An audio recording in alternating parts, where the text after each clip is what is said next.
Hello. What's up, fellas? What's going on? Nothing much, man. How's everybody doing tonight? Another week. It's another beautiful day. Another beautiful day in the neighborhood. We're back again with Shoulda Gone to Bed podcast. Tonight we're going to have a good friend of ours on, owner of Big Frig Coolers and Brock's Big Outdoors and a couple other things. Just kind of having discussion with him to get some insight on him and his business. So we're looking forward to that. But other than that, man, how's the week been going, boys? Divers? Is everybody scared? Everybody scared to talk? You gotta figure. Let's talk with Divers. He's up there by that DC area. Yeah, well, we hadn't got canceled yet, so I mean, you know. Oh gosh, yeah. I mean, you can't. I guess it's better today. I don't know. I didn't pay much attention to it, but yeah, last few days, there's more troops in DC than there are in Afghanistan right now. Yeah, I saw somebody post the other day, and it's just funny stuff. It's like the party that's against walls and military and guns has more walls and military and guns protecting them than any other everywhere. They had every bridge closed into DC. I mean, there was one bridge that you could get. It was like that Batman, the last Batman movie with Bane, where they closed all the bridges. Man, it was crazy.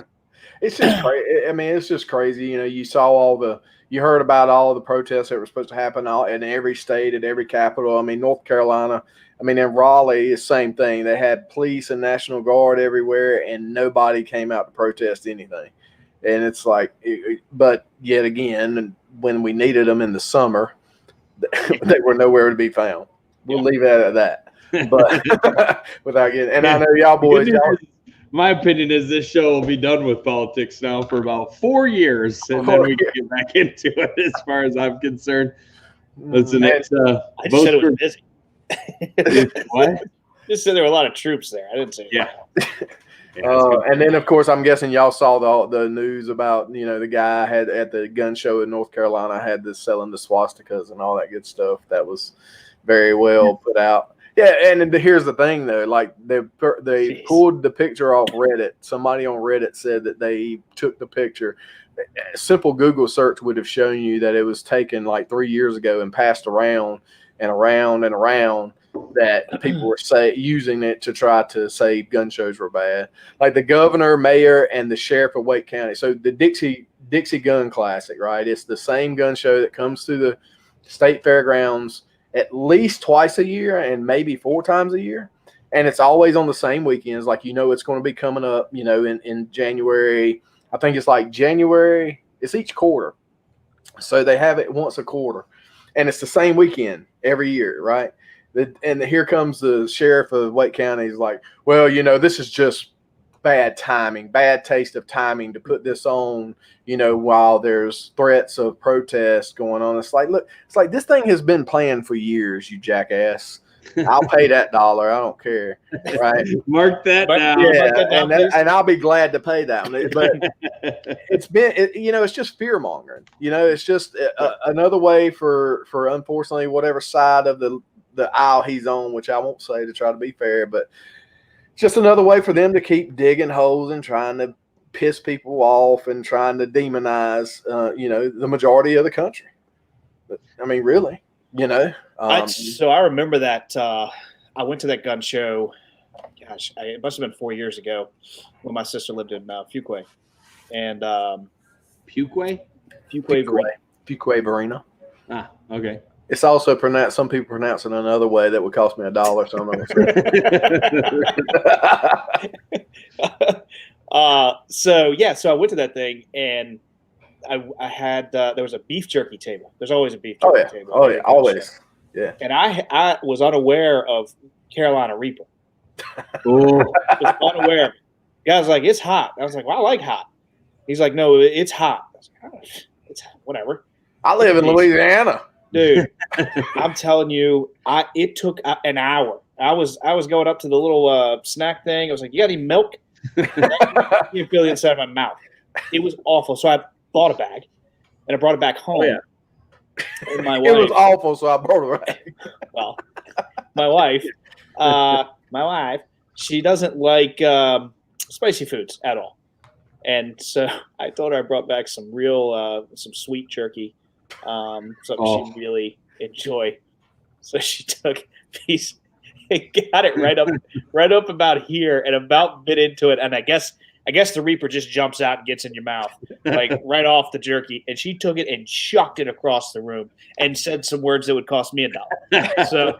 I was getting ready to say, did she detect the Reaper on it, or were you over there like a little kid at Christmas? Both. Going, Both. I was like, she's gonna eat it.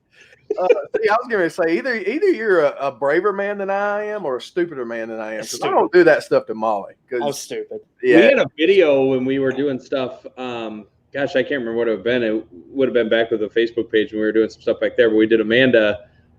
We had a cracker seasoning thing where you could mix up your own crackers with all these different flavors and stuff. And we got some of the ghost pepper stuff and had her eating those. And Amanda doesn't do anything hot. Amanda's the gal who's like, can I get a plain chicken breast with nothing on it, type of thing at a restaurant. So we got her to eat that. And needless to say, she won't eat anything hot anymore, but I don't know. So and that's the best part of being a guy, though, is exactly what you said, Brandon. When you get something that you're like, this is unbelievably hot. Like, this is the worst thing I've ever had in my life. I'm burning up all over. And you're like, I think I'll buy a whole bag of this. It's just like I always used to, like, every time somebody did this to me, I would always say, like, it's the stupidest thing in the world. But somebody you eat, how does she's watching. She's watching Jennifer. I didn't think it was that funny. It's nice to have somebody else. He didn't think it's that funny now. But like when somebody eating something and they eat it and go, oh my God, this is the worst stuff I've ever tasted in my life. Try it. Yeah. Now, I'm good. I think if the three of us are standing around at the camper in Texas during the race and I mix a drink and I'm like, oh my God, that's horrible. You guys got to try this. You'd both be like, I'll try it. Yeah, I'm in. Like, give me a shot. That's alcohol. I mean, that's just same thing. Think about that. Brandon ate those. What were those things called? See, now this is my buddy Jason, and he said you have to try it. But this is the guy. This is the guy last year, not this past Christmas party, but the Christmas party before. They do a dirty Santa, right? And he always buys something off the wall. I mean, this guy, he used to do, like, he had a show that was similar to Jackass, and would do crazy stuff like that. So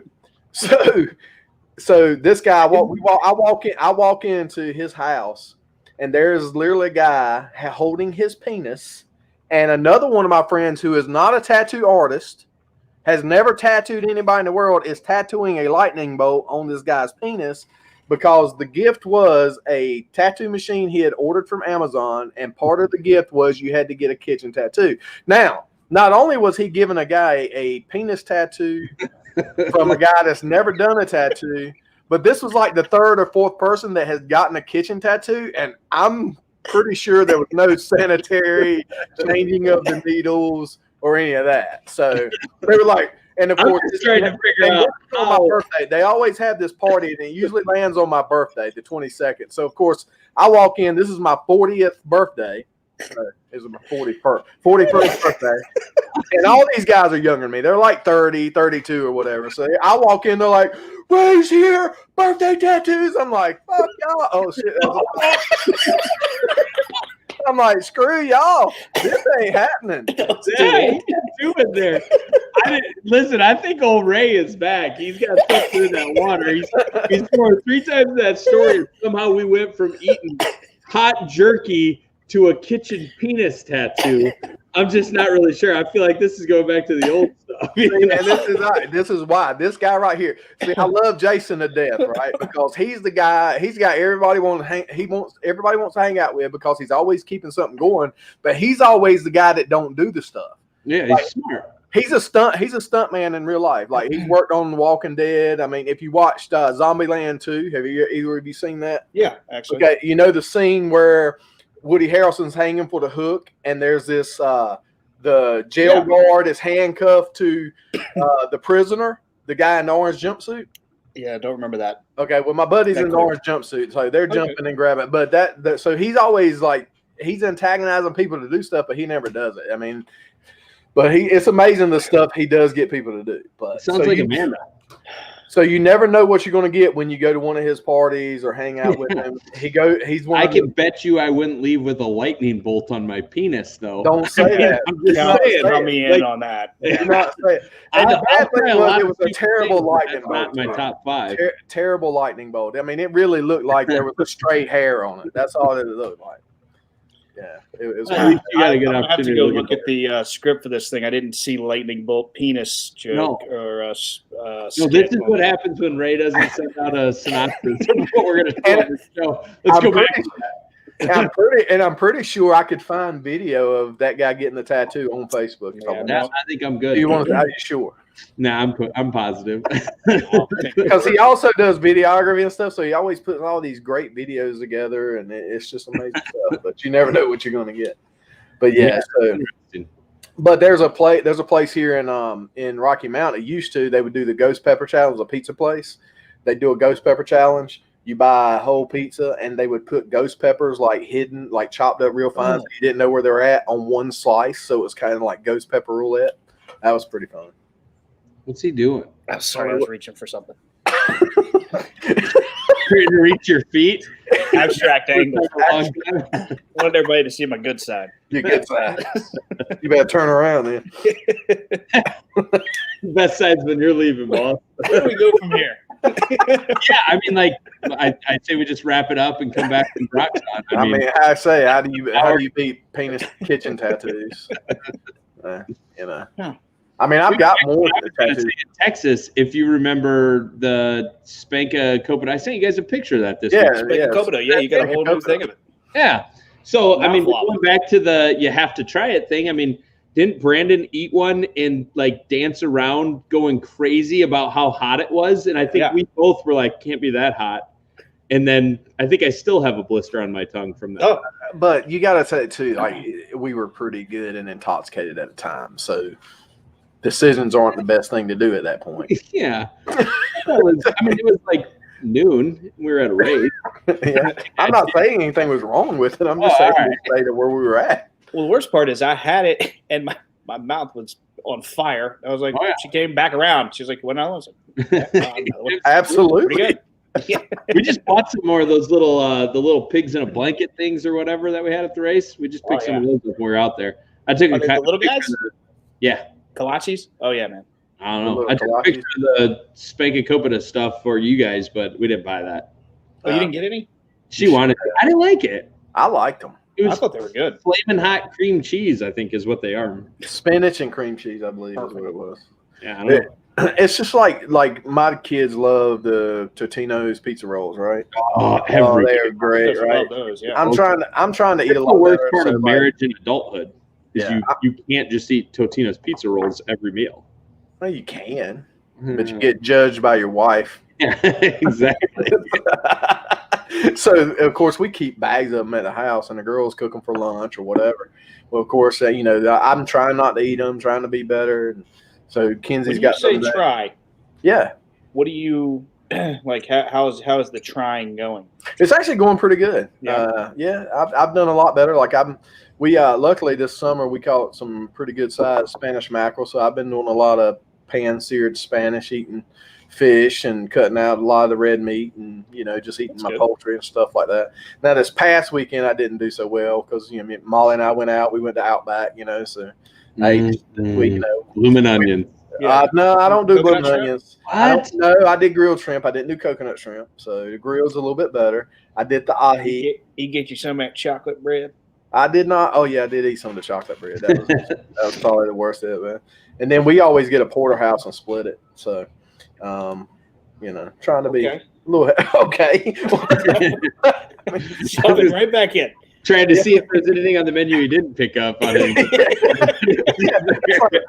So we sit down and like Molly and I, we just hang out for a little while, drink a couple beers, and and I'm like, you want anything? She's on the carnivore diet. Yeah, it's like keto, but you don't have to like totally do carbs or something. I don't know, man. Are you sure it's called the carnivore diet? Yes, it is called the carnivore diet. Molly, you're probably watching. Please speak up if I misspoke, but I believe it is the carnivore diet because she's been eating like steak every fucking night. I was going to say then that would insinuate that it's a. God knows, man. I forgot we're not okay. You gotta bleep these now. The way I look at it is you're bleeping them if you're bleeping these for the actual podcast, you're just making more work for yourself. Yeah, true story. But hey, you've donated $5 already tonight alone. That is fantastic. Where does this money go to? I don't think we've decided yet. I think we have to go through the whole year because Brandon and I have been pretty good. When we get around racetracks and start drinking, I think it'll probably get I'm not drinking, but if y'all are really drinking, y'all would be dropping them. Well, there goes Brandon. So about 15, 20 minutes, Brandon will be. I'm going through a cleanse for Daytona. I think that what you're doing? I'm planning on not drinking at all until we get to Daytona, so that like 3 beers just has me crashed and I'm just ready to rock and roll. There's a good idea. So Friday night was the first time I drank anything since my heart deal. Right? Did you have a Zima? No, I just went straight Tito's and lemonade. I mean, if I'm gonna do it, I'm gonna do it right. So, Crown Apple and lemonade, huh? Crown Apple. Oh my gosh, don't try it. Really, not good. That's terrible. Oh, it's unbelievable. It does sound terrible. It's Is it good or not good? I don't understand. It's the most amazing thing I've ever had in my life. So don't try that. Yeah, because the next thing you know, I'm like, oh my gosh, I just drank half a bottle of this, and yeah. We'll have it in a couple weeks. I love mules, man. I love a good mule. I do love a good, and Outback has a good mule. Do they? They bring it in a copper cup? Yes, sir. Yeah. That's the only way a mule is supposed to. Way you can do a mule. Yeah. So, but yeah, Jen threw our copper cups out when we moved because she said they were ruined. They probably don't allow them in gated communities. How do you ruin a copper cup? I don't know. It beats me. She said I put them in the dishwasher and I shouldn't have. Is that true? I wonder if we could ask Brock about making a copper big Frig. A 30 ounce mule. We're talking now. Ooh. Wow, that's the question. Somebody write that down because I'm going to write it down. Don't worry, I'm not going to do that. That would be good. That would be amazing. That could be. Let's just have him on for that. We could just do a special run. Question. Just special run. Limited edition. Limited edition. Should have gone to bed. Should have gone to bed edition. 32-ounce copper. Shady Rays has a special limited edition Barstool Sports pair of sunglasses. It's the same idea. Same idea. Yep. Yeah. I think we're about the same as Barstool Sports at this point, aren't we? Absolutely. We're getting there. Yeah. Started somewhere. We can raise $20 million in 2 weeks. Dude, it's like 24. Is it up to 24 now? Yeah. I tell you what, man, I love that guy though. Just him and the way what he does, man, he's a good dude. But you got no filter either. No filter at all. He would it'd be crazy to have him on. We could pay for all the trips to the racetracks with him on. He was at Bristol. Yeah. The race that Reddick won. We went down there, caught a ride with Austin, and I ended up looking up. I was right next to him in Victory Lane. Asked him to take a selfie. Which, normally did this. I was like, it's like the worst selfie ever. It's a cool picture, but I look like an idiot. Jen's like, that's the face you chose to make? It's like, well, I didn't really choose It's weird to think of Brandon wanting to take a picture. It is weird to take. It was a picture of myself, for goodness sakes. All right, that's one of my New Year's resolutions. He was taking pictures of other people. One of my New Year's resolutions is I'm not going to try to take incriminating pictures of anybody in 2020. And that's going to last 2 beers in. Well, you've got to have a goal. All right, you got to start something. The only way Brandon doesn't take incriminating pictures is if his phone's dead from all the ones he took earlier in the day. Which happens. See, my New Year's resolution is to do a shot of Fireball with Pitbull. That's it. That's all. God, day. No kidding. That's exciting. Yeah. I kind of sworn off Fireball, but I'll be fully back into it. Mr. Worldwide? Are you kidding me? Mr. Worldwide. Yeah. And maybe for those who don't know, Mr. Worldwide Pitbull, he is now minority owner in Trackhouse Racing. Yeah. So it's interesting to see that these guys are. And then there was and I didn't read the article a whole lot, but there was some music producer or a record label owner that started a team as well. Yeah, it's Big Machine Vodka. So they've dabbled. Sponsored. They started a team. They started a team. So they had. Well, I was thinking Dixie Vodka. Who did Dixie Vodka just sign with? Cole Custer. Yeah. Oh yeah, yep. And I don't like to talk bad about sponsoring NASCAR, but Dixie Vodka has some terrible stuff. If you've never drank it. It's bad. Like it's terrible. There's a guy brought me one of my customers at my motorcycle shop brought me like a pack of airplane bottles. He started working for him, and they're still somewhere. Couldn't tell you where they're at because I drank one of them. Was like, ooh, no. So Big Machine Vodka they sponsored Indianapolis, the Brickyard. Mm-hmm. I want to say 2 or 3 years ago, and then so they've dabbled in it, a little bit, but now, they started a team. Yeah, I think it's a 48 step above dabbling. Yeah, I'm not sure what the number is. I just saw they started a team. So, and then 50 Cup drivers for. How many people are trying to get into the 500 this year? 44 that are confirmed, and possibly 2 additional that have been rumored but not confirmed. Jamie McMurray is going to try for Spire. He's running for Spire. I just saw something today. Cope is going to run it.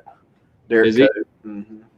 Oldest guy. I mean, it's interesting. Yeah, he's like 62, I think it is. 68, I think. Something like that. Anyway, but. It's interesting to see a lot of people jumping in to do that stuff. I mean, it's I don't know. I'm just ready for NASCAR. Daytona's a great equalizer, man. I mean, if you're going to run a race and you can, why not? Why not hop into a car? At least got enough speed. You get in the middle of the pack, man. You never know what can happen. How many times did Brandon Gaughan end up? In the top 5 with 10 to go, wrecked, but eventually, but he was typically there. You had to throw that in there, didn't you? Well, he did. You're right. Well, like you said, it's just one of those equalizers. You never know what's gonna pop up. I mean, who wrecks out, who gets in the right place at the right time, who tags on. Can we do an early Daytona winner prediction? We can't do it this early. We won't do that. We can't do it this early. Why not? Because hell, we still don't know who might not be there. I guess that's true. I mean, they're still announcing people it seems like every day somebody else is going to be trying to qualify for the 500. Well, we know Andy's going to be. We could just fast forward 2 or 3 weeks. I agree. Does anyone find it interesting that of course, Colleague has Kraz Gala going to qualify or to attempt Kaz Gralla, whatever. He needs a normal name. I struggle with normal names. You throw somebody like that. What's his name? Kaz Gralla. I mean, Kaz. Somehow you got an R in there. I'm not. Gralla. It has an R in it. I transfer. I'm somewhat dyslexic. Can we tell? But they're going to attempt to qualify him for the 500, and then Allmendinger is going to run the Daytona road courses.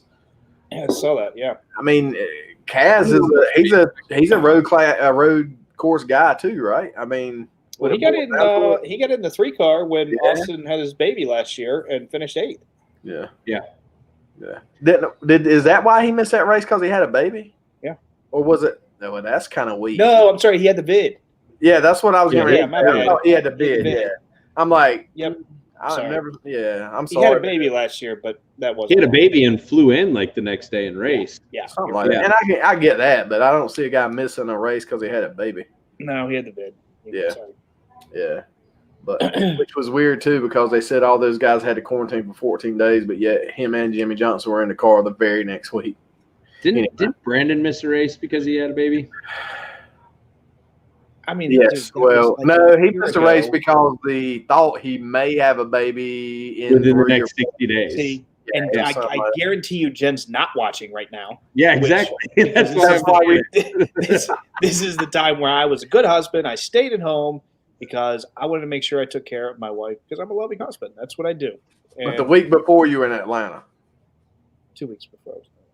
Yeah, I think it was 2 weeks before. 2 weeks, yeah. Okay. Well, he couldn't slum in a camper with us at a race. Yeah.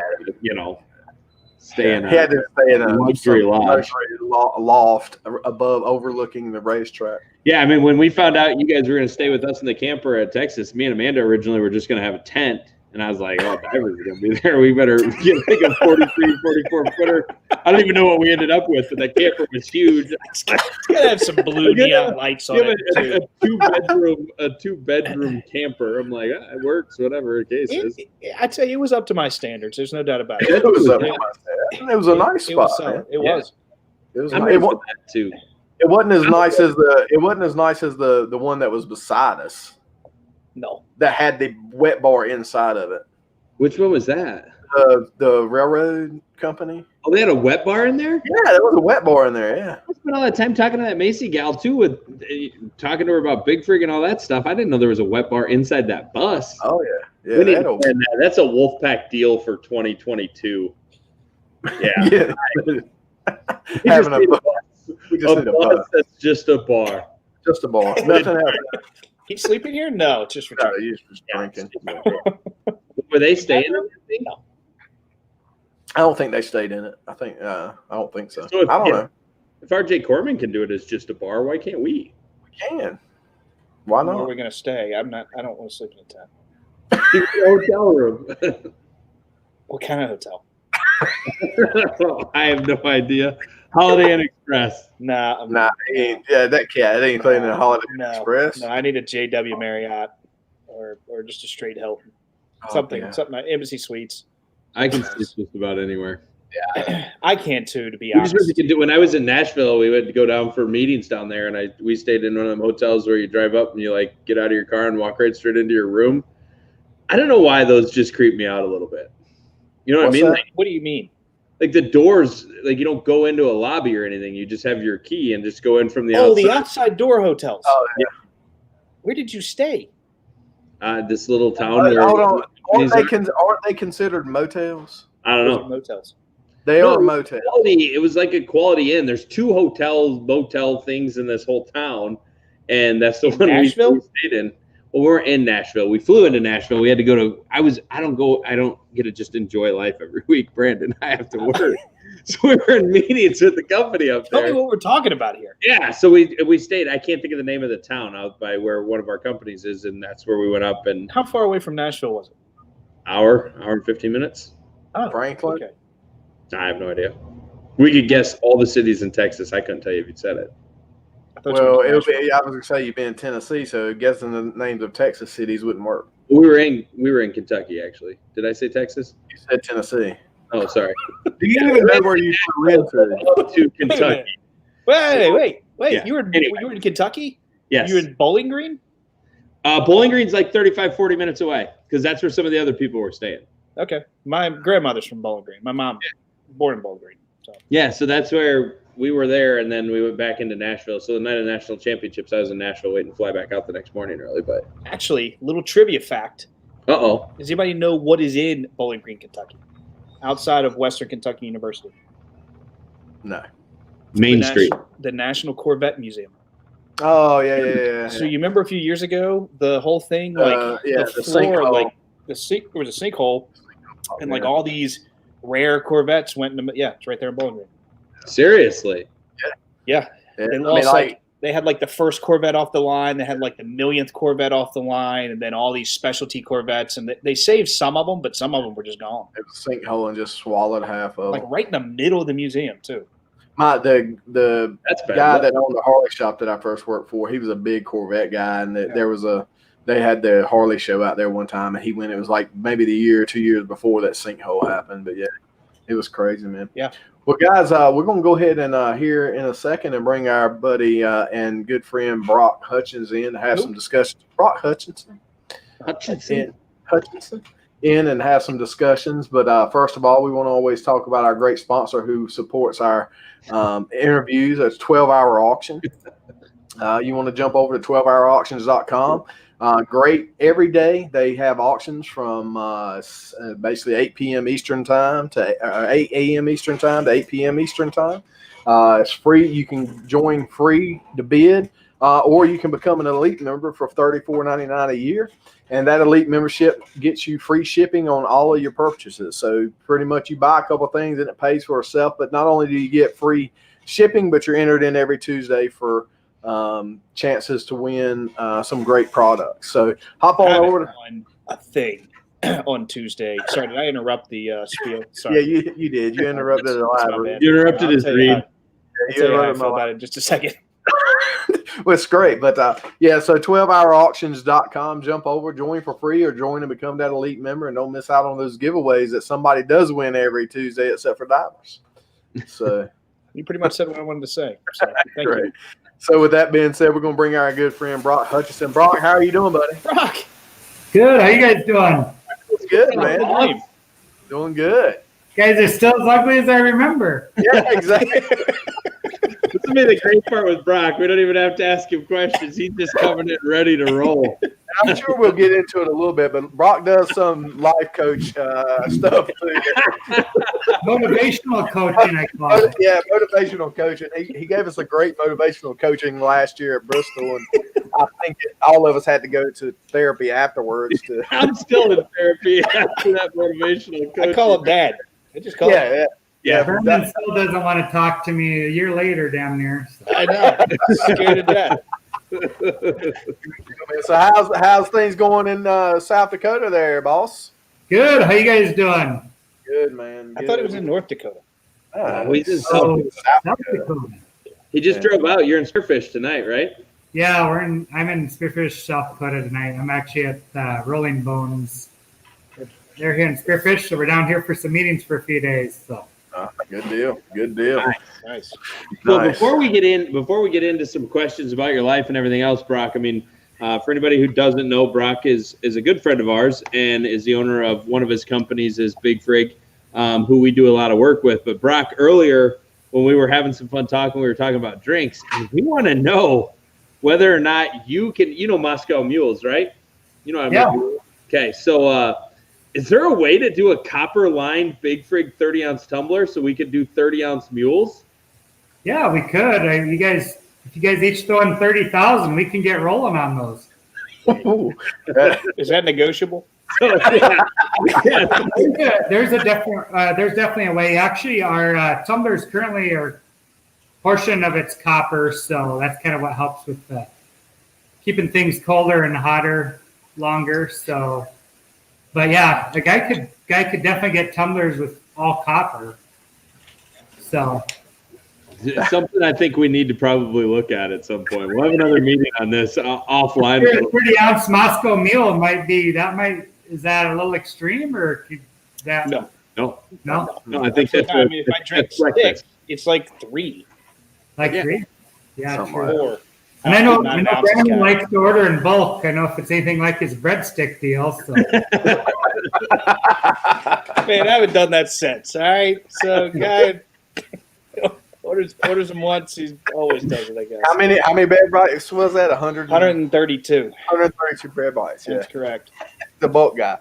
That's correct. Well, and I think that's contributed to what I would refer to as just a minute weight gain on my end. And I noticed that because I can't button my pants anymore. So did you have a block party, breadstick party for all the neighbors on Friday night after that? I had a block party for myself, and it lasted 3 days. I literally ate nothing but bread bites from Friday to Sunday afternoon. And then Sunday night, like, you're not leaving the house till you eat all these, or what? She was gone. She was gone, and he tried to hide it and did not do a very good job of hiding it. We need a night where we let Brock give some motivational speaking to all of our wives. We would all be walking the line like you would not believe. I can tell you that right now. So I got a little bit too much into the booze that night, so I was speaking way too much truth. So. It was truth we needed to hear. Yeah, it was a good thing. I like it sugar-coated a little bit. Yeah. You like it sugar-coated? The old plaid shirt. Can't go wrong. No, look at all that. All stylish. All right, well, let's get into asking Brock some questions. Ray, I know you were leading this off with some good interview things and good questions that you had. So yeah, I actually I did some interweb searching on you today, Brock, and found out some stuff I didn't really know about you. And you know, just you know, we've known each other now probably a little over a year or so, or close to a year or so. But you know, I mean, as far as you know, background stuff, just you know, doing some research on you know Big Frig and how you got into that, and actually, you really stumbled into Big Frig, kind of. I mean, you know, that's a little tongue in cheek, but you were in the banking world and kind of got out of that and started working with Soul Track or I'm sorry, Solo Step, yeah.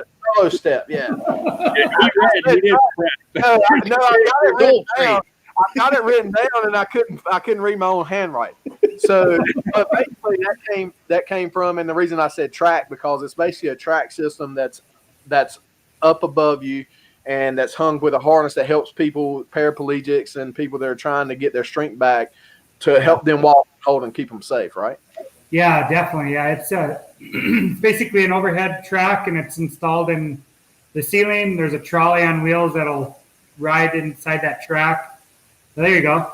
And then there's a lanyard that comes from the trolley down to a harness that a patient wears. And so basically anyone that's at risk of falling or has balance issues, they can put them in there, turn them loose, and have them do exercises or physical therapy stuff. And if they fall, they don't fall.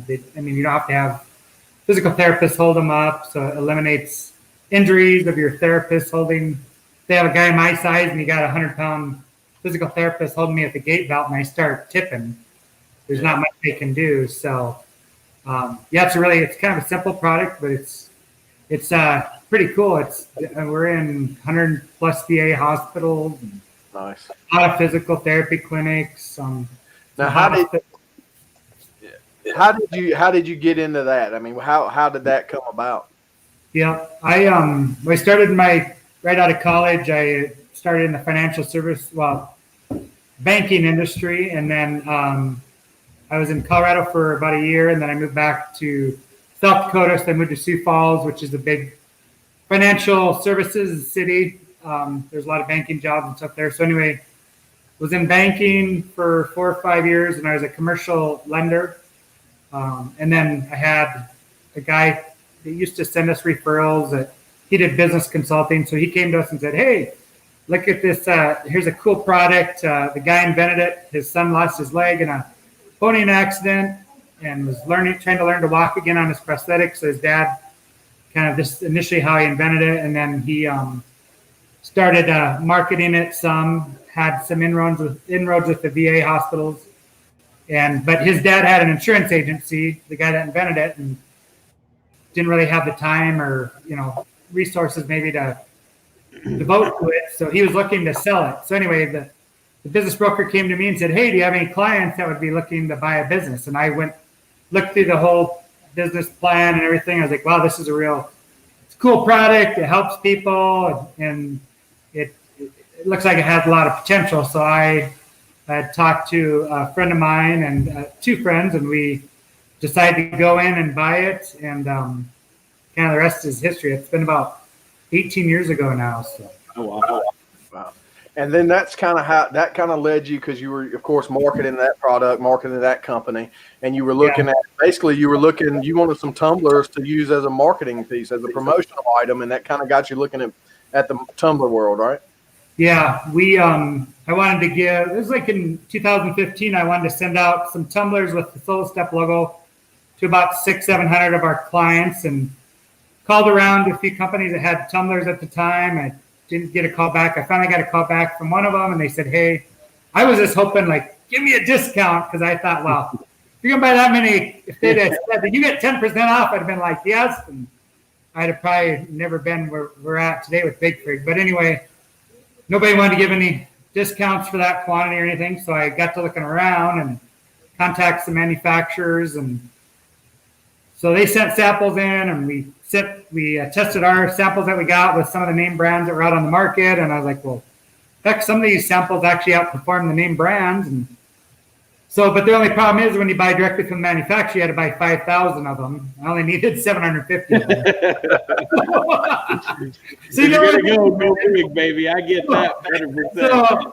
So I bit the bullet and bought 5,000 of them, and they're just blank, tumblers. But that's all I needed because I wanted the local laser place was going to laser them for us. So I bought 5,000 of them. Of course, I didn't approve it I didn't talk to my wife, or I usually don't approve much with her, but until the day it's about a month or two later, they come in by air on pallets, and so I said, I'm running to Omaha with the trailer. I got to go pick some stuff up down at the airport. The commercial airlines coming in there, and she's like, "What the hell are you picking up from Omaha?" Airport's like, "Well, 5,000 tumblers," and she about shit her pants. Why in the hell you got 5,000 tumblers? What the hell are we gonna do with those? And I said, "Well, I need 750 to give the client." She's like, "What about the other 4,000?" Like, no, we have plenty of friends, or I'm sure some more clients will come along or whatever. And so anyway, she called me a few choice names, and so we went. I feel like I've read this book before. Yeah. Which I think Brock and I can co-author that book of like, oh yeah, did I forget to tell you? So you had the extra ones, and I think what I read today was basically you went to a home show there in the area, right, and just was like trying to get rid of the tumblers, and ended up selling through most of the tumblers and being voted like one of the best booths at the home show. Yeah, I think the local newspaper here, the town's about 100,000 people, but the local newspaper had like the top 5 booths. Yeah. It was like a Thursday through Sunday show. So on Friday, the Friday paper, they had a story on the top 5 or top 10 booths of the home show, and we were on the top 5. And anyway, we sold out of all those tumblers before the weekend was over. So of course, I didn't want to turn people down. By Saturday morning, we were out. So people are like, "Oh, heard about these tumblers. We want to get some." Like, well, give me your name, number, and we'll order some more. So then I was kind of committed to the second order. That's one of those "see, honey" moments. Yeah.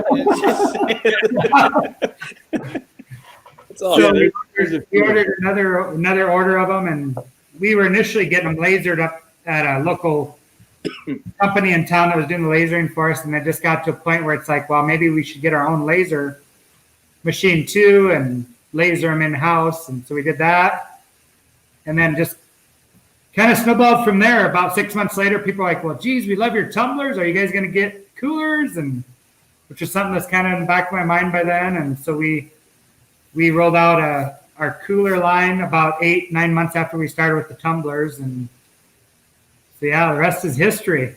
Go ahead. Oh, so yeah, we didn't do any SWOT analysis or, all that shit that I learned when I was getting my MBA on. We didn't do any focus groups, and I still have to do that. All that stuff. So it was an unplanned, I guess, business kind of from the seat of our pants. So how'd you come up with the name? Well, actually, the home show was about 2 weeks out, and when we decided to do this, and one of the kids that worked for Soul Step, he did websites and stuff for us, or did web design, and so we're like, well, we should just get a little couple-page website, and then we need to make a banner for our booth. So we were thinking of names, and then we'd think of a name like Arctic Fever, Arctic Ice, or whatever, and we'd go check. The domains were already taken, so we're like, oh, that one don't work. And so we were just sitting around there with these tumblers, and we were trying to think of names. I was like, this is a big friggin' cup. And then I was like, well, how about Big Frig? So we checked, the domain was available, and so again, there wasn't a lot of thought that went into it, but the name seems to stick. It's going pretty well. So. Yeah.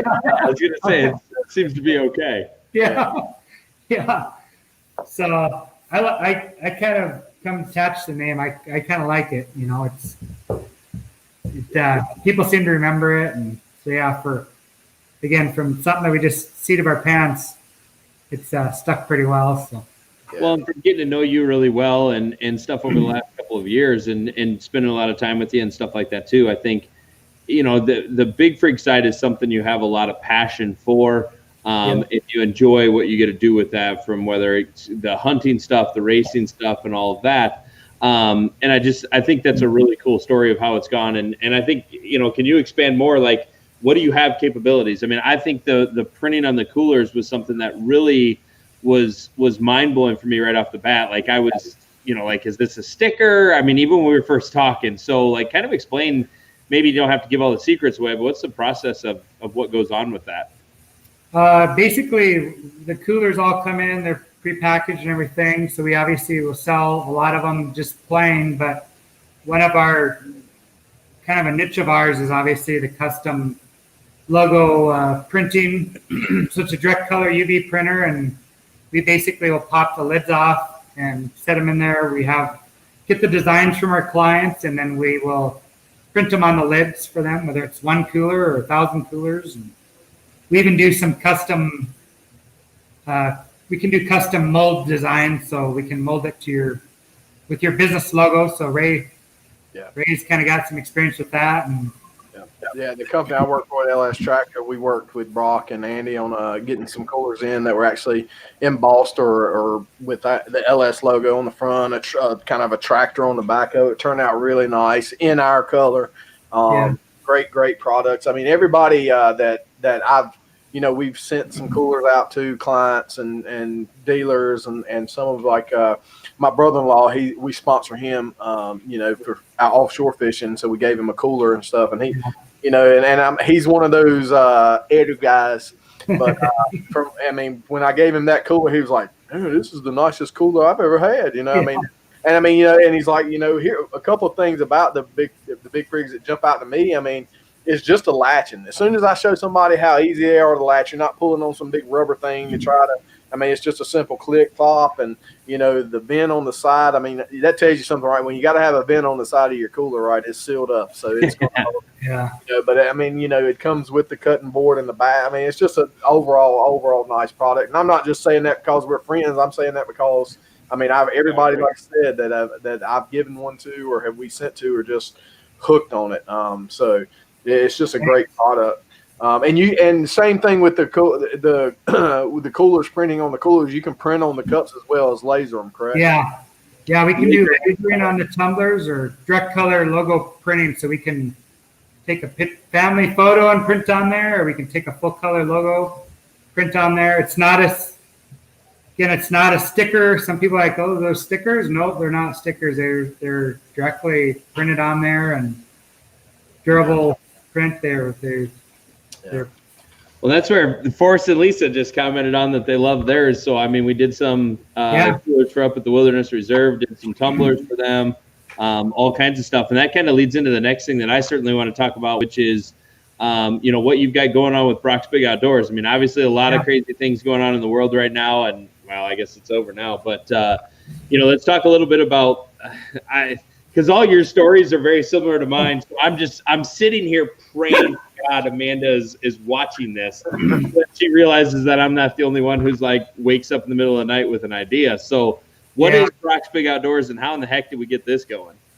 So Big Frig's worked with a company called Rolling Bones for a couple, 2-3 years now, and they specialize in hunts all over the world. So they're vetted hunts. So I've been working with them on the product side. They also have products that they offer to their members. And so got to know them over the years. And I've always loved hunting and fishing and the outdoors. And they have a opportunity for advisors that can come on and sell their hunts. So started doing a little bit of that for fun, and that kind of took off. And then my dad, who's retired, he lives in North Sioux City where we're at right now. So he's pretty much out all day with my dog, my lab, training him and working him, and then he hangs out at the gun shops quite a bit. So there was a guy, a local guy. I think he's almost 70 now, but he'd had a gun shop for about 12, 13 years in North Sioux City there, and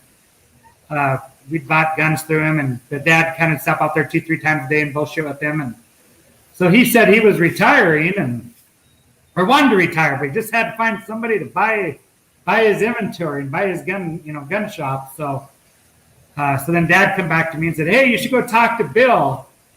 He'd be interested in selling his gun shop." So I went out and was talked to him a little bit about that. And myself and a partner had built we had a lot. So I had a commercial contractor that's a partner of mine. We built a building, a commercial building, which just got finished right before COVID hit. So our plan was to sell it or lease it all out. Well, there wasn't a whole lot of people looking to lease commercial space and they were running around with masks and hiding in their basements and all that shit. So we had five bays there. They were each 3,000 square feet. So I said, okay, I'll finish one off and I'll use it for whatever, but at least we can show it to people then, because it was all unfinished. It was just one big open space. And the builder, he said, okay, we'll finish one out too, and we'll move in there with our office, but the realtor at least have some finished space to show. So we had done that, and it was just kind of a perfect fit that this guy wanted to sell his gun shop, and I just happened to have this commercial space that was kind of finished that would perfect for a gun shop or put a gun shop in. So anyway, I ended up buying the gun shop, and I couldn't open up till January 6th because I had to wait for city zoning to get all official. Well, you guys know what the hell, yeah. So I was going to wait. My plan was to wait till beginning of February, because I want to get displays and everything up. But everybody and their dog was calling me, said, hey, what's this I hear you bought the gun shop? I heard you got some ammo. I heard you got other guns. So on January 6th, I went and bought 10 8-foot folding tables from Sam's Club, and we're doing gun show style for now. So, and first day we opened up, had 350 people come through in the first 4 hours. Japers. Seems to be a demand for guns and ammo right now. Yeah, I wonder why. I told somebody the other day, I went and looked, and I was like, I need some more 9mm. I'm gonna have to call Brock and see if he can ship me some. Oh, I've been in touch with him a bunch. I've shipped it to, all over the place: Arizona, South Carolina, Florida. Yeah, I think on that. I think the post I saw where you posted all the pallet of ammo you had the day before that sale, and the guy was like, "How the hell did you get all that?" He's like, "I've seen my supplier plenty of coolers and cups." You'd be surprised what a 20-quart big Frig cooler and 6 tumblers will do. So no doubt, right? Same with guns. They're like, "How the hell do you get all these guns?" And I'm like, "I don't know." Because right now you just can't log on to your system with your distributors and buy them. You got to call your sales rep, and they have them allocated. So they might get 20 Glocks in, let's say, and they have 100 salespeople. So maybe only 20 of the salespeople each get one, and then that salespeople has 100 dealers they work with. So it's obviously the better they like you, the more likely you're going to get. So I call in and say, "What do you got?" And he's like, "Oh, you wouldn't believe. I got a Glock, and I got a Smith & Wesson." And so, yeah, I've been pretty fortunate there that I've been able to get my hands on some guns. So. Well, keep looking for a 25-06 as we've discussed. Yeah, I got one in for you. I forgot to tell you that. So. Now he hopes you talk to Amanda about that. I'll be up soon to pick that thing up. So I'd like to make sure Amanda's going to give permission for that. Yeah, I'll probably check with her. I don't see Andy as the type of guy that's got to ask for permission. No, some days. I mean, it's one of those things.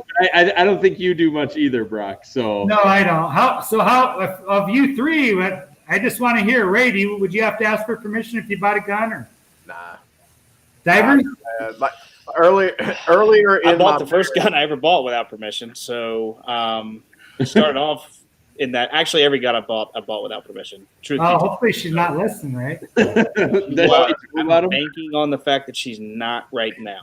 So I'm hoping Molly's not listening right now because it's going to tell secrets. But when we first got married, we were broke. Didn't have any money, so I'd squirrel money away and I'd go buy a gun. Well, I had already had a good amount, so I would sneak it in the house, put it in my safe. She would never know, and then it was just I've had this. Oh yeah, what I've had, and I've had it for 3 days. I just didn't tell her I only had it for 3 days. Now it's just whatever. Yeah, and I can say from my perspective, and Brock knows this, that the downfall about that is that when the my wife on worse than Lisa, my wife on Lisa. But now I don't own a gun right now. I got rid of all mine fell into the pond. Yeah, I got rid of all mine. I turned all mine in on the last turn in because I felt giddy for owning guns. So Yeah. They give you like a $25 tax credit. Boating accident this summer and lost all mine. So. She was listening. Oh, there you go.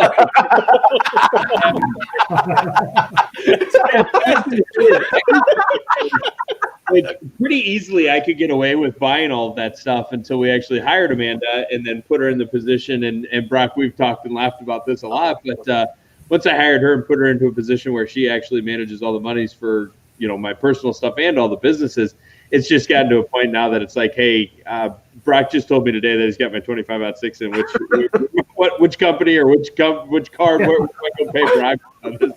Or I just, at this point, Brock probably just sends an invoice to Amanda. He knows he can get paid that way. And it just call Amanda and say, oh, Andy owes me some money. Exactly right. So, well, good. So tell us a little more, before I know that you're short on time because you've got to go to dinner and we've got 2 questions we got to end with. But, tell us a little bit about the booking hunt stuff and stuff like that. I mean, how's that work a little? Yeah. So basically, if you're looking to go on a hunt, no matter where it is, what we do is we have a system, Rolling Bones, that we work out of that we can log in and you tell us kind of what you're looking for, whether it be what type of hunt and if you want to camp or stay in a lodge and what type of, what you're looking to hunt and your budget. And then we can go through our system and we'll find the right hunt for you. All the hunts that they offer are vetted. So that means they have 6 people that vet these hunts. So that means they have been out there and hunted in the camp and make sure that the outfitters are great to work with and that they're not actually buying a hunt that's on a 2-acre plot of land outside the city limits and not going to see anything. So that's what we really take pride in, is that all our hunts are vetted. You're going to go out there and you're going to have a great experience and enjoy yourself, and versus just getting online and buying a hunt from you might find a good hunt or you might end up with it in a shit show where it's not what you expected. So that's kind of the big thing, is helping match the hunter to the hunt. So the hunt to the hunters. Yeah, good. So, I know you've got to go to a dinner tonight, so we appreciate you getting on. But I mean, we could probably spend 45 minutes telling these stories. But with a podcast name of Should Have Gone to Bed, anytime we do these interviews with our new thing, and I'm a little scared to see where this is going to go. We probably should have just started with this, guys, and let it run through the whole thing. But because I could name Bristol, Texas, Talladega, a lot of them. But we need the one of those first moments where you feel like you should have gone to bed probably, but you're glad you didn't. And we'll let you end with that on any of those moments that stand out for you. So sorry. Go ahead and repeat that. One of the moments when I should have went to bed, but I didn't. Huh? Yeah, a night where you feel like afterwards, where you think, man, I should have gone to bed, but the reality is, if I would have gone to bed, and that's what our show's all about. Is that's the name of I should have gone to bed, but I didn't, and here's the cool thing that happened because of it. What's a moment like that for you? Well, if I relate that to something involving you 3, I guess we could go to Talladega. I kind of went to bed briefly. Divers didn't go to Talladega. I didn't go to Talladega. My wife was having a baby, and I was being a good husband. Yeah. Then I and I don't know. I think Andy decided to take a Rambo or a bike on the not a Rambo bike, a bike on the cruise around the racetrack. Frig and I had some deep thought. We solved a lot of the world's problems. Divers, I can't remember. Where were you? My wife was having a baby a month later. Yeah, Divers was not involved in that one. And I ran the idea by her, and she did not approve of me going. I think we did a few whatever. Yeah, I got FaceTime quite a bit. Yeah, FaceTime. You remember, like one of my favorite parts of that Talladega story, and I still laugh about it all the time, was waking up that next morning because I took the bedroom. Ray's like, "You stay wherever you want, don't matter to me." I was like, "Well, I'll take the big bed." He's like, "Fine, whatever." So I jump into this big bed. I got all these covers, and I wake up the next morning and I come out, and Ray, Brock, everybody that's there is laying down on their little bed thing, and they all had we'd gone to the store and bought our towels. Yeah. And nobody had any blankets. There was no blanket. And we're all covered up with towels trying to stay warm. Had a little towel, like a bath towel. I'm not like takes more than one bath towel to cover me up. And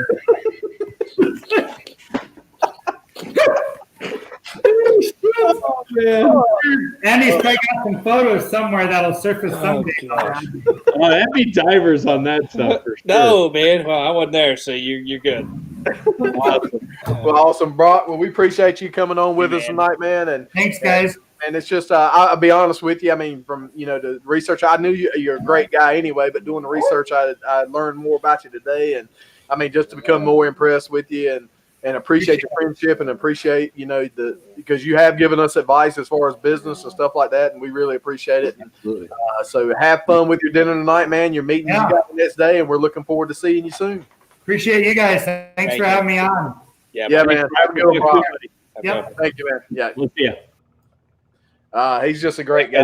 I mean, we didn't even get into it, but he owns an adoption company too that helps families, adopt kids and find parents that want to have their kid adopted or doesn't want to have the kid, and he just matches them. I mean, just great guy, great. I mean, a guy like that, why stuff happens like it happens, because he's just a good overall guy, And I just going to his should have gone to bed moment. I just had to comment because Forrest and Lisa put a post up, and I think that's starting to become a regular thing. As the more people I meet, you hear this of like, so we were with Andy at. That's how all these should have gone to bed moments are starting, and that's a true statement. I'm wondering if I'm the problem in some of these situations, guys. Well, that's one thing that you and Divers kind of bonded on quickly, because I remember at Jeb's wedding, we were sitting around talking, and Amanda and Jen, they kind of bonded because, I always hear, Divers did this. Well, Andy did this. So it was always like, now you two guys can point at each other and go, it's him. Right? I always thought I was the problem. And I was like, look, it's not just me. There's two of us out there that was at dinner or something that our wives spent 30 minutes going, oh yeah, anytime he goes somewhere, I get a phone call from somebody who's like, can you believe your husband did this? And I'm at the point now that it's like, yeah, I just accept that. I'm like, yeah, it is what it is. She does. She'll get a call, or she'll say Molly said I told Brandon it was Andy. She did. Because at the time, I think Andy was the only one that she had ever talked to or know I was talking to on a regular. But now she understands too. Well, she told me that while I was sweating bullets at breakfast the next morning. Yeah, that's one where walking down the streets of Nashville carrying a sombrero that I took from Coyote Ugly, because them people there, when all they did, they wouldn't give me they wouldn't. I don't know. It was a long night. I'll just leave it at that. I don't want to get into this. I was worried that Brock was gonna. See, they're rolling in now. We can. This is going the wrong direction. This is good. I met Forrest and Lisa on them. The floor cleaner things that they use to sweep the floors in like a Menards or like a store or whatever. They have them at the Gaylord Opry Hotel at down in Nashville, and that's how I met Forrest and Lisa that night. I might have been a little intoxicated. This little Mexican guy was driving those, I don't know, we called it a Zamboni. I don't know, them floor cleaner things. And so I ran out, laid down on the bottom of it and held on to it. I wanted him to pull me around like I was tubing. And we could convince that guy to do it for anything. But that's how I met those guys. But I thought, speaking of Nashville, that's where I figured Brock was going to end up going with his should have gone to bed, man. One of the nights that we were in Nashville. Matter of fact, it was Daytona last year. So this year we'll be down at Daytona. But last year at Daytona, Ray, you were at the race. Brennan and I were wishing we were there, and I was sitting in a bar drinking with Brock, and a couple times. That's the first time Brock really got into the racing stuff. And man, the last night of the show, we had to pack stuff up, and he came in at like 10:30, and we were just finishing up dinner and having drinks, and he's like, I'll have a drink with you, and then I've got to run over and load my booth in so I can hit the road early in the morning. I'm like, yeah, sounds great. And I'm that guy that if your drink's like 3/4 full, it's actually a quarter empty, and you need to time. You need to be drinking. And I think about 2:30, 3 o'clock in the morning, Brock stood up and was like, I got to go get that booth loaded. And since he wasn't walking real well, he ended up just getting a cab back to his hotel that night, I think. But, oh, my gosh, we had a lot of fun there. It was so much fun with that. So, yeah, so maybe I'm the problem. But, no, Brock's become a really, really close friend of mine, just a fantastic guy. He's got great products, and he's a hard worker. And he's got a lot of stuff going on, though. Yeah, he does. So, Yeah, for sure. yeah, but like you said, he's enjoying life, man. He's doing what he's loving to do, being in the outdoors and with the hunting and stuff like that. I mean, that's just right up his alley, what he wants to do. So, whenever you can go to work every day and love what you're doing, it just changes life, Yeah, it really does. Brandon, do you love what you do every day? Every single day. Every single day. I love it. Oh, that's good time. Yeah, well, I think that's all the fun of it. But no, I just I spend a lot of time. Obviously, we do a lot of work with Brock, and he's got a lot of things going on. But I'd say just from the more I've gotten to know him and stuff like that, he genuinely cares about people. He wants to help people. Yep. And that's where a lot of his business stuff comes in, close relationship with us. And I don't know if you guys know this or not, and I don't think Brock would have a problem with me saying this, especially with this group. But, Brock has a disabled child as well. And just, it's amazing the people I've met with that and how some of the common features you find and stuff like that with people in general. But I think that's a driving force with Brock in a lot of cases too, as it is with me. And, I know with you, Ray, and Brandon, you've been through a lot of stuff with it too. So, it's great people that you meet doing the things that we get to do. And, there's some nights I probably should have gone to bed, but honestly, I wouldn't know you guys without doing some of that stuff. I mean, that's true. Yeah. I think the first question I ever asked Brandon was, where the hell do I get my parking pass? I have no idea where I'm at. And I think the second question was, is anybody in this suite going to drink? Because I'm going to. And I looked at him like nobody's ever asked me that before. Yeah. Yeah. Yeah. Well, I've been standing there for probably 20 minutes and no one in the room had alcohol. And I'm like, are we in a dry suite? We'll go back down. It was 9 o'clock in the morning. Yeah, it might have been. It was like 10:45. Yeah. We had already been through the infield and drank everything and ate them nasty ass red hot dogs at Martinsville. Hey, mark yourself down for $1, buddy. Oh, what did I say? You said the ASS word. Yeah, you're gonna have to go back and count Brock's. He probably created a cooler tonight. What's up, Hudson? What's up, this cool sideways hat. All right. Yeah. Good. All right. I like it. Good. All right. Love you. Mwah. Don't rip my clothes. Don't rip my clothes. Thank you very much. Good night, bud. Love you. He wanted to come down and play with your train. Dude, he came down like 6 times during the thing with Brock, and I was like, just give me just a minute. Yeah. I was like, you know how they are. I think that was a lot of fun. Yeah. And now we're not doing jokes, and I have jokes, and now I'm laughing. Well, do them. No, it's not funny if we do them now. Well, so I was thinking about this. Here's one joke. I do have one joke for you, Divers, and you can answer this. So, why is it just it doesn't work when you do it that way. What are you gonna say, Divers? Well, no, just say it now. No, you can't. Yeah, you can't leave us hanging. I mean, funny, no. I can leave you. No, I'm sorry. You've started it. You can't unstart it. I can. That's not how this works. Kevin's on, and so when Kevin's watching, I can't do jokes in front of him. My UPS driver gave us a couple jokes that we could have used this week, but I don't think any of them were ones that we could actually tell on here. So it doesn't work. But what were we gonna say, Divers? We're not doing jokes. No, I was thinking about things we could do. And so I've seen some stuff. Like one of the most recent things I've seen, and I think it was Will Ferrell and James Corden doing it, and it was like they'd ask a question, and if you didn't want to answer the question, you'd have to eat something like kind of nasty, or you'd have to eat like hot sauce or like something wild. So I mean, we don't have to do that, but I was thinking of something like that, that wouldn't be us just sitting here. Yeah, we could let's just ask for ideas. How about that? Yeah. I mean, there's people out there watching. I mean, Kevin wants me to tell the cheese joke. There's like a lot of that stuff. I don't know. I'm open to doing anything. Like I just have fun getting together and BSing with you guys, and I like doing the interview thing. I mean, like even with Brock, I mean, we've done 2 NASCAR things and stuff like that, but just a good person telling a story. Like, I mean, I learned a lot of stuff with Brock too. I mean, you learned more doing research on the internet than, some of that. I knew a lot of it, but, just going through some of that stuff. And I still think we got to have Jen on here. We do need to get Jen on. Yeah. I think a week where none of us get on, we just let our wives talk. Oh, that's terrible. That might be a terrible idea. No, that's terrible for the brand. Yeah. Bad for the brand. No, the next time we get on, people would not look at us the same. Like, you guys are a bunch of losers. Yeah. Cannot believe you said that to your wife. You should not be on this computer. You should be in there with your wife. Absolutely. Well, there's a guy. You guys want to have some fun with a guy. It's Bobby Haley, who's on here now. So Bobby was my cameraman back when I had the TV show for, God, I don't know how many years.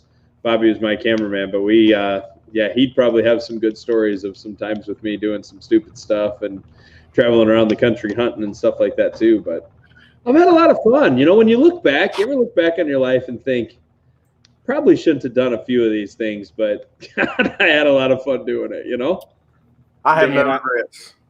No regrets. No regrets. I tell Jen this all the time. I mean, I was, you just never know when your number's going to be called, and I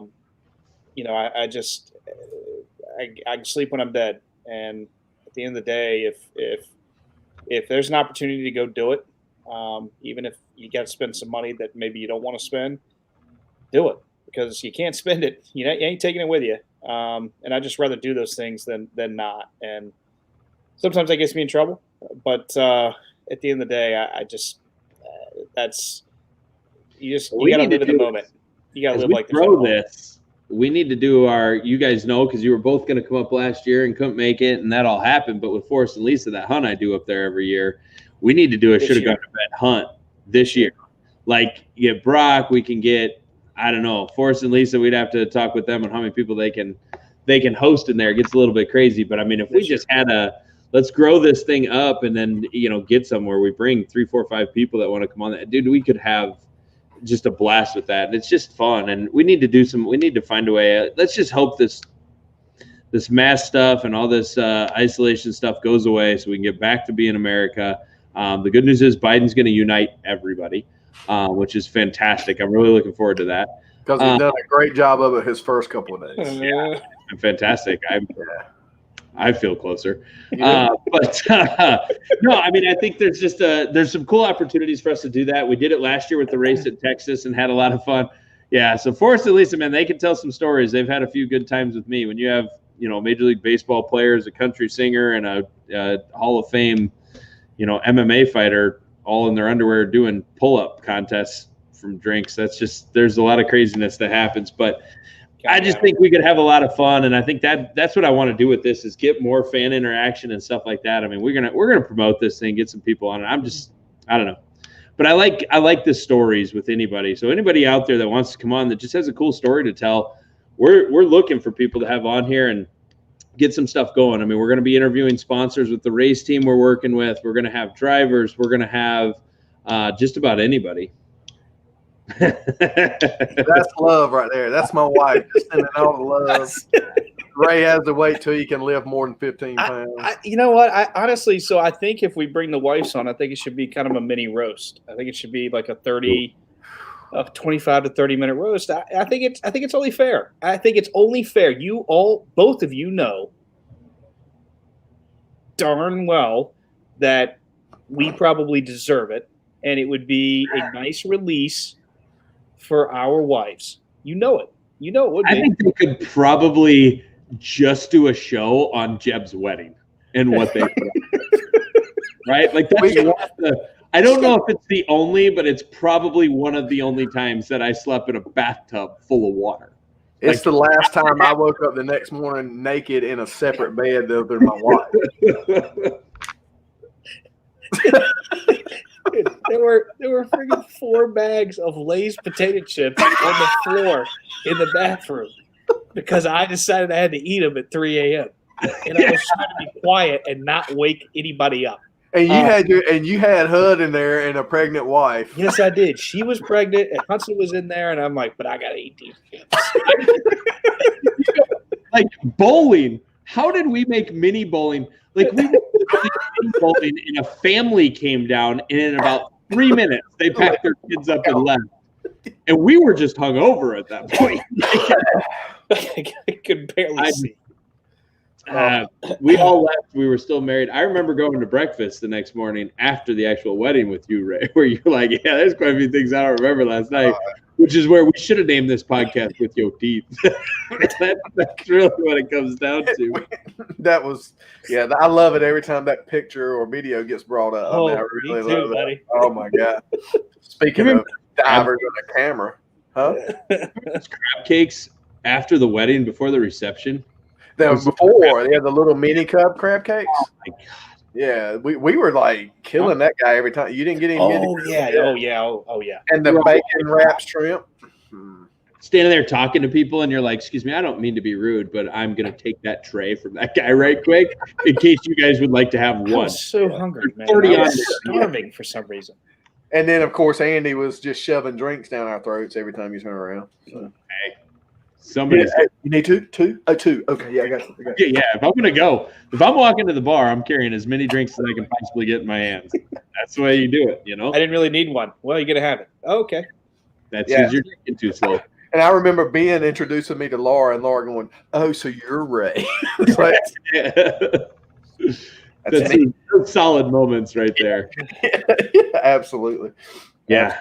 I think that every 5 years, I still agree with when we talk to Brandy. Every 5 years, we just have a recap and a reunion for that. Yeah. Molly said I was smart and went to bed. True story. Jen went to bed too. Jen went to bed because she was pregnant.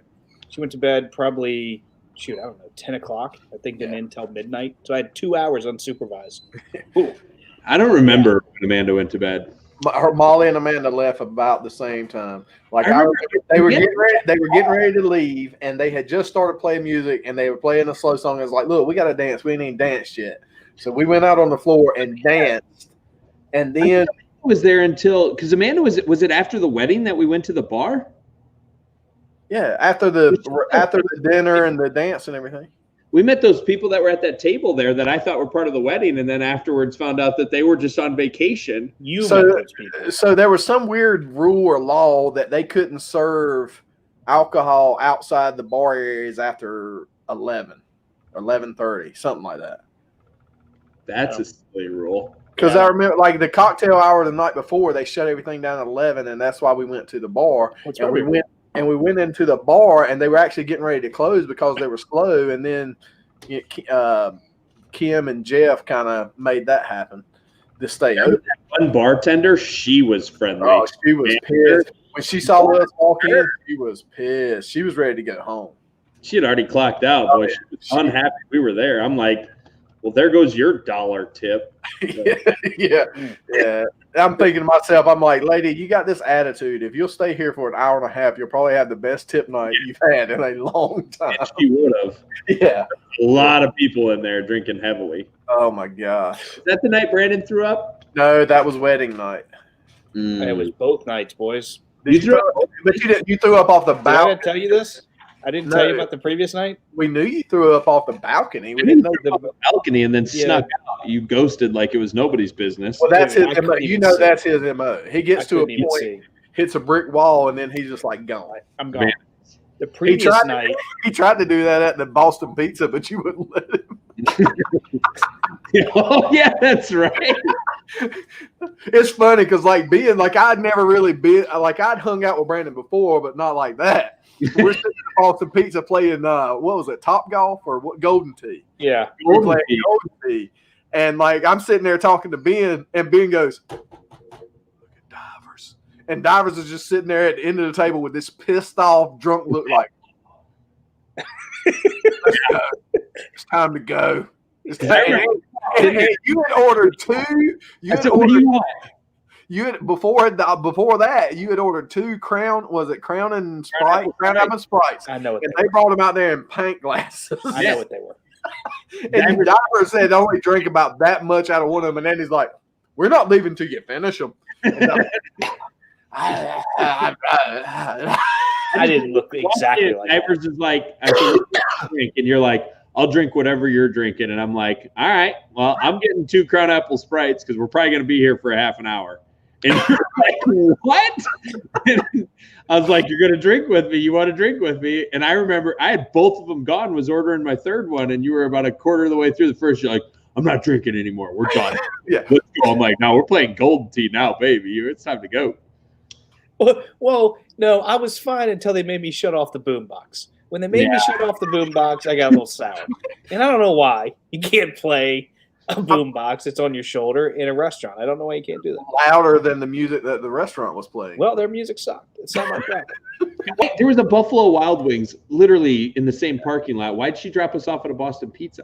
So it would take us longer to get back. That's exactly why. She figured the farther away we were, the longer we would stay there. That was her whole reason. That was a pretty fun night. Oh, that was a great night. Was that Texas? Yes. Yeah. That was Texas. That was the first night we all three hung out together. Yeah. I peed in a parking lot that night. Right in front of people. Like people were sitting outside on a balcony and the only thing separating was a piece of glass. I had my back to them. Didn't you ask them if You they want could to go throw in? No, I'm good. I'm good. I'm good. Like, didn't you ask them for like? Didn't they have mozzarella sticks or something? You asked them for one. Yeah, they wouldn't throw me one. I'm like, well, that's ridiculous. The guy's like, if you want to come around, I'll give you one. I'm like, I'm not going to walk all the way in for a damn mozzarella stick. We're going to hit some Mickey D's on the way home, bro. Can't you tell? Before he knew about Whataburger. Yeah. No, we had already ate Whataburger. Yeah, that was earlier tonight. That was night First 2. night was pizza. Second night was Whataburger. Oh. Yeah. Man, that runs together. I can't remember. Holy cow. I just remember the next morning sitting on that bus and nobody wanted to drink. And you were like, come on, you got to start this party, and handed me that Miller Lite. And I'm like, somebody's got to. You were rough. I'll tell you what, I am a bad influence in this. Amanda might be right. All these years, I just thought she was being grumpy about it, but maybe seems like all my good stories involve drinking. You're the problem. You're the problem. Yeah, well, I'd rather be the problem than the solution. The solution's never fun. Well, all I got to say, boys, is in 23 days, we'll be down at a house with us three, Brock, and the wives, and I don't know how that's going to turn out. I know there's a hot tub and a pool, and I'm going to be in both of them. Wow. Naked. I'm going to wear clothes. That's what you say. Yeah. I don't know. I don't get naked often. Often. We got to be respectable now, just like we're doing on this podcast. Yeah. Although this is a lot more fun now that we've got this is a little bit more like the old podcast, just a little cleaner. Yeah. Well, I think the first couple of times we were being so cautious that we kind of were throttled back some, but we can go full bore and just, Yeah. I think that's why I had my little cussing in the beginning, because I was like, man, it's just got to let it go. You just need to get it out. Didn't you? Get it out, and now I'm watching. I've caught myself a couple times when I've got ready to say something I shouldn't have, but I'm not going to throttle back on what we talk about. No. Well, no, I don't think we should. I can't wait till race season starts, because then we're going to be talking about racing, drinking. Yeah. I'm ready. And drinking. 23 days. 23 days. Man. You convinced Jen to come yet, Brandon? Nah, man, kids. It's my birthday present. So my birthday present is I get to go. Sweet. Are we going to next week for the road course?